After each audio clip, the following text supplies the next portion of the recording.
यहाँ पर इस नज्म में नजीर अकबर आबादी ने ये बताया है कि ये दुनिया ऐसी अजीबो गरीब दुनिया है, ऐसी उलझी हुई दुनिया है, ये महंगों के लिए महंगी और सस्तों के लिए सस्ती है। आपके यहां से सीधा एक सवाल बनता है, ये दुनिया कैसी दुनिया है? तो आपका जवाब होगा ये जो दुनिया है ये महंगों के लिए महंगी है और सस्तों के लिए ये सस्ती है।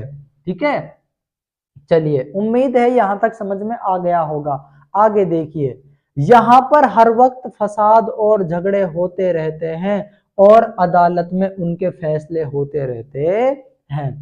यहां पर नजीर अकबर आबादी आगे हमको ये बताने की कोशिश कर रहे हैं कि इस दुनिया में हर वक्त फसाद, फसाद का मायना होता है झगड़े, और झगड़े होते रहते हैं। इस दुनिया में आबादी जो है वो बढ़ रही है धीरे धीरे, तो इसलिए उनसे